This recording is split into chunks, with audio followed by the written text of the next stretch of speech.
Hello everyone, एक बार फिर स्वागत है आप सभी का अपने यूट्यूब चैनल पर। तो फ्रेंड, जैसा कि आप थंबनेल पे देख ही चुके हो, आज की इस वीडियो में हम डिस्कस करेंगे हिंदी लैंग्वेज एंड ग्रामर के कुछ इंपॉर्टेंट क्वेश्चंस, कुछ इंपॉर्टेंट टॉपिक्स जो मेनली आपको आगामी एचपीयू बीएड एंट्रांस 2023 के एग्ज़ाम में ये क्वेश्चंस और टॉपिक जो होंगे वो आपको काफ़ी हेल्पफुल साबित होंगे।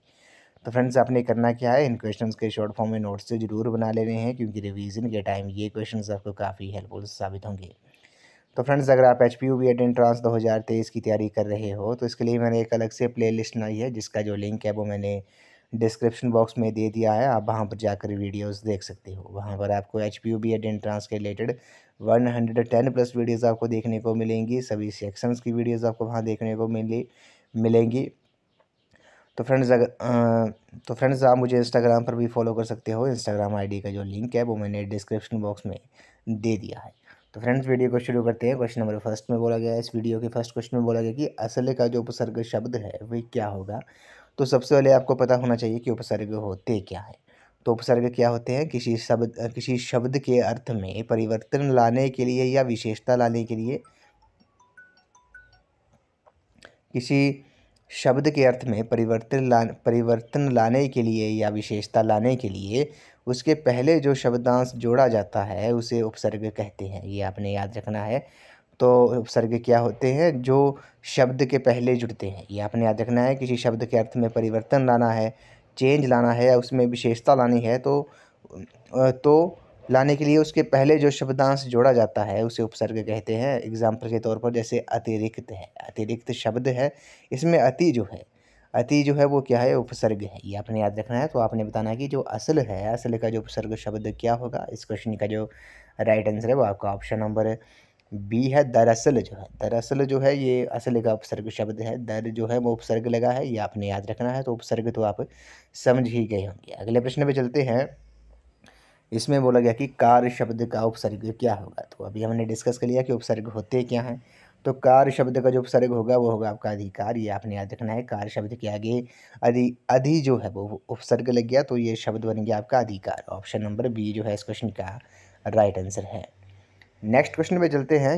रिक्त शब्द का जो उपसर्ग होगा वे क्या होगा। तो रिक्त शब्द का जो उपसर्ग होगा वो आपका ऑप्शन नंबर बी हो जाएगा। अतिरिक्त जो है इस क्वेश्चन का राइट आंसर है।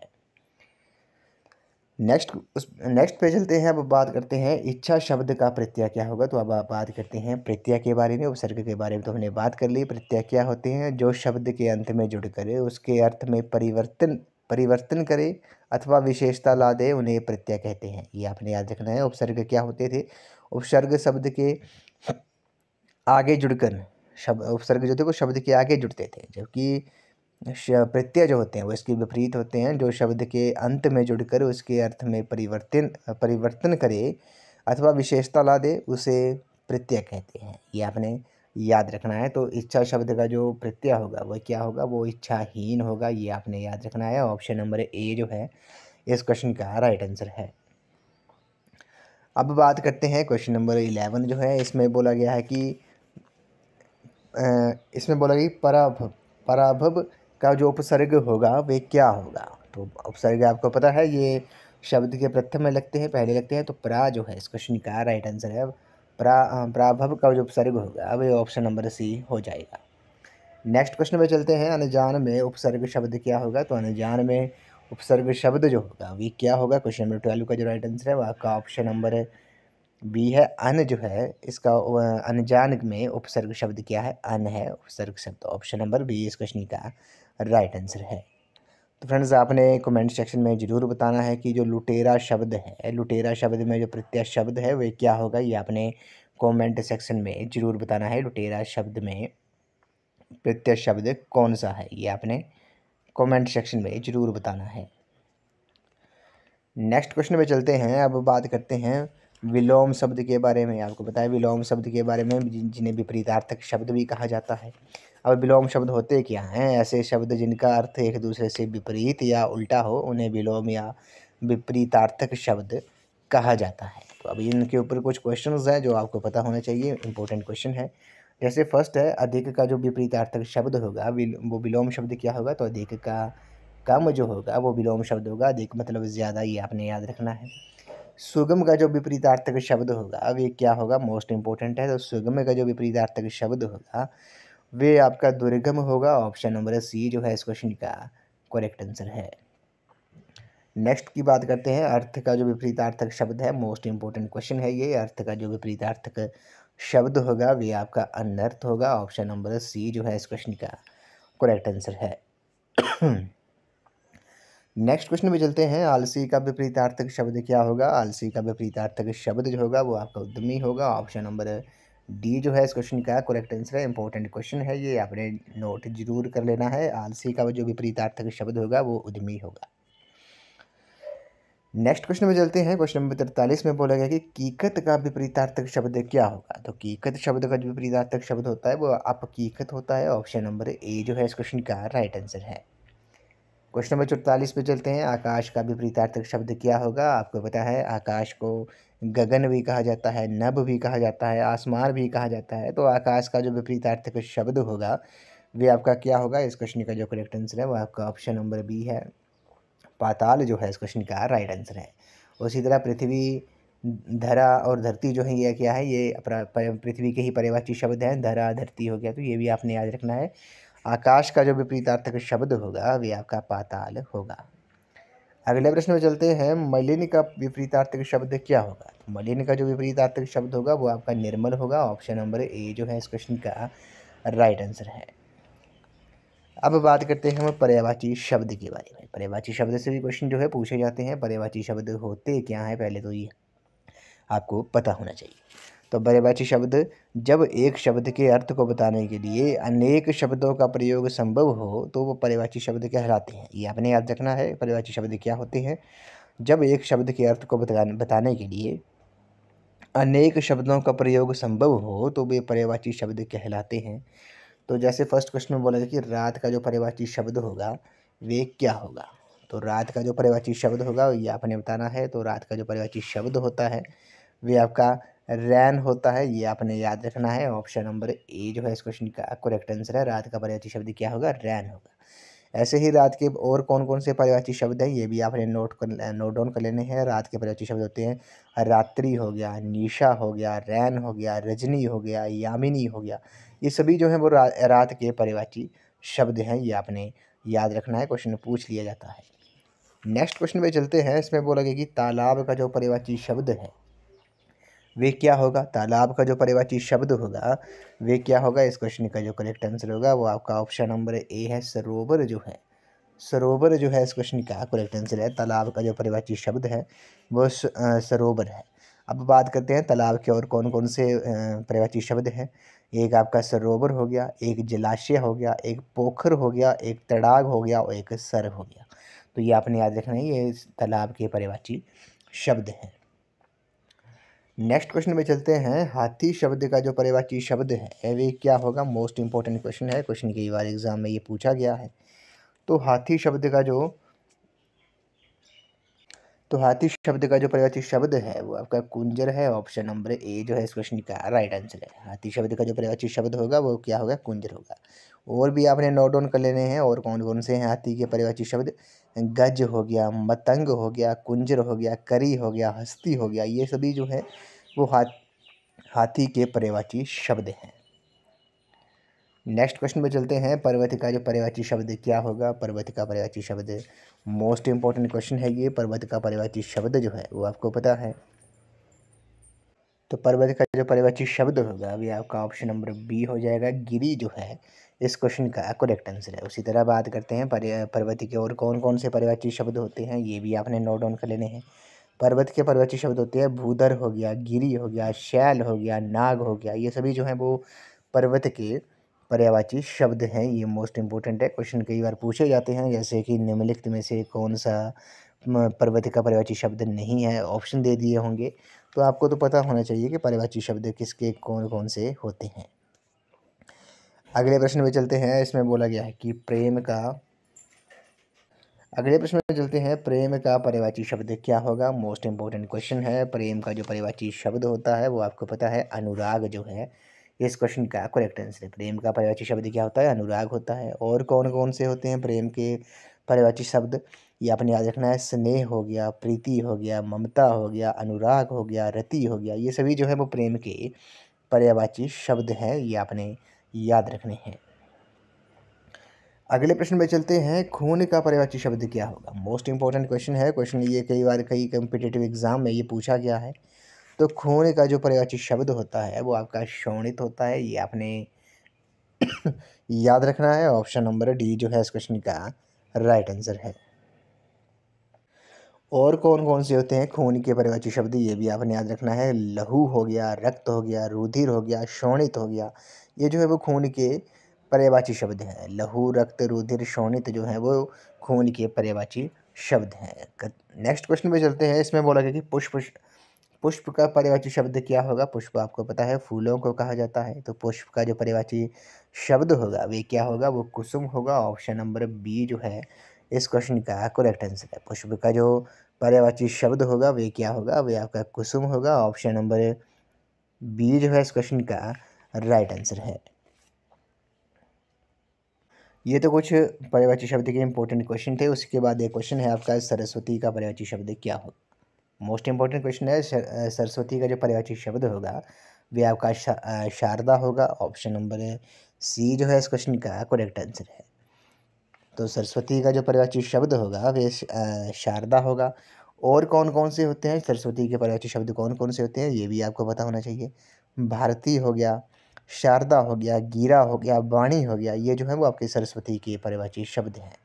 उसी तरह क्वेश्चन में इंपॉर्टेंट कौन कौन से हैं, जैसे बिजली का पर्यायवाची शब्द क्या होता है? बिजली का पर्यायवाची शब्द तड़ित, चपला, विद्युत, दामिनी होता है, ये आपने याद रखना है। पत्नी का जो पर्यायवाची शब्द होते हैं वे क्या होते हैं? भार्या हो गया, बधू हो गया, दारा हो गया, अर्धांगिनी हो गया, त्रिया हो गया। पक्षी के पर्यायवाची शब्द क्या होते हैं ये भी आपको पता होना चाहिए। खग, विहग, नभचर, विहंगम, खेचर जो हो गया, ये सभी जो है वो आपके पक्षी के पर्यायवाची शब्द हैं। उसी तरह मोस्ट इंपॉर्टेंट है, अग्नि और अमृत के पूछे जाते हैं। अग्नि के जो पर्यायवाची शब्द होते हैं वो होते हैं आपके आग, पावक, अनिल, दहन, हुताशन। अमृत के क्या होते हैं? सुधा, पीयूष, सोम, अमी, अमेय, तो ये आपने याद रखना है। तो सरस्वती का पर्यायवाची शब्द क्या हो गया? शारदा हो गया। सरस्वती के और कौन कौन से पर्यायवाची शब्द हैं? भारती, शारदा, गीरा और वाणी।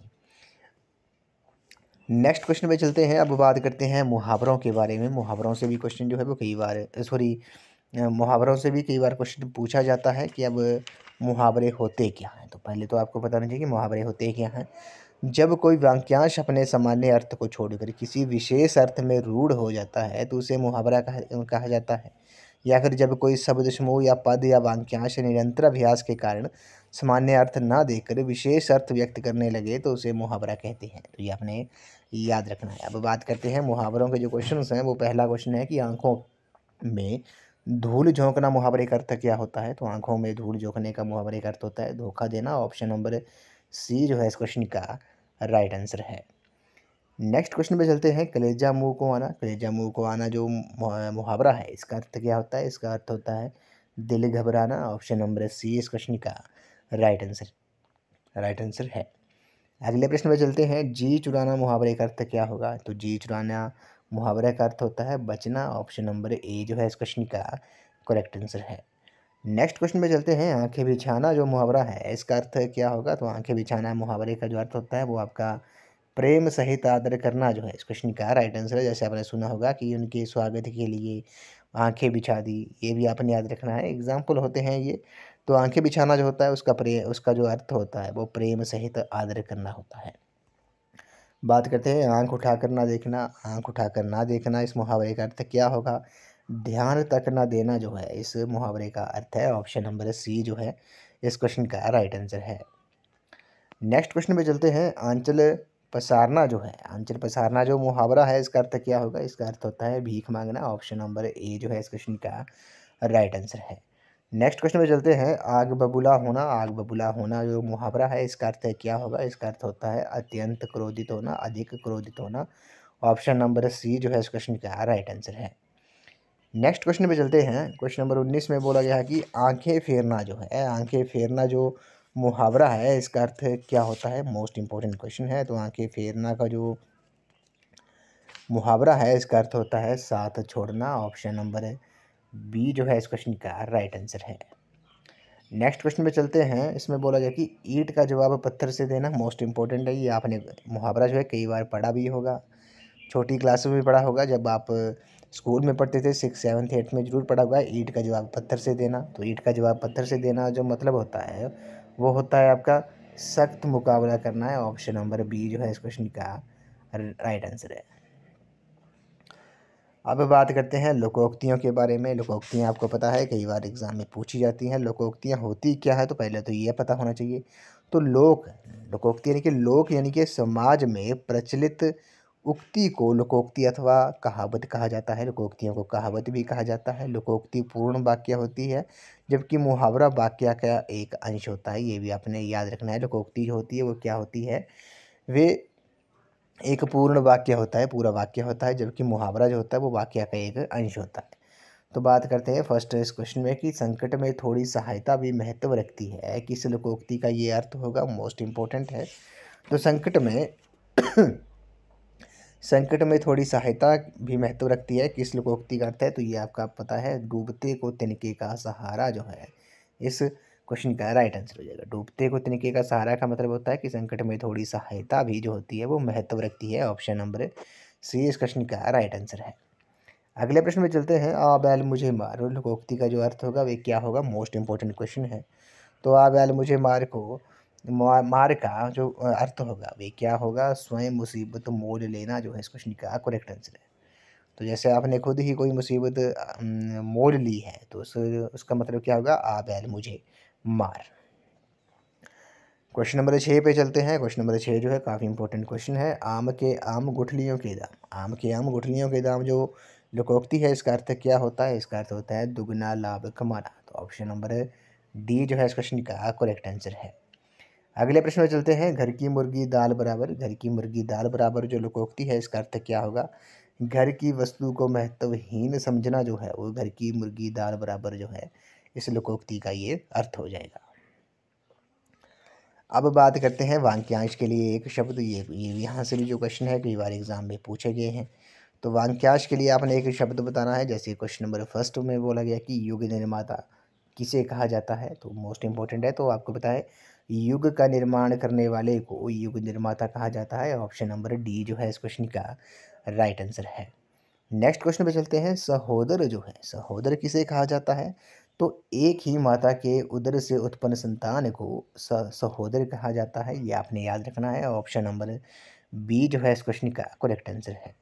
नेक्स्ट क्वेश्चन पे चलते हैं। जिगीषा जो है, जिगीषा जो है, जिगीषा का मतलब क्या होता है, तो जीतने की इच्छा जो होती है, जीतने की इच्छा को जिगीषा कहा जाता है। ये भी आपने याद रखना है। तो ऑप्शन नंबर सी जो है इस क्वेश्चन का राइट आंसर है।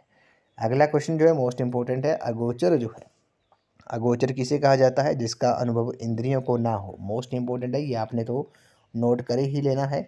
जिसका अनुभव इंद्रियों को ना हो उसे क्या कहा जाता है, उसे अगोचर कहा जाता है। ये भी आपने याद रखना है।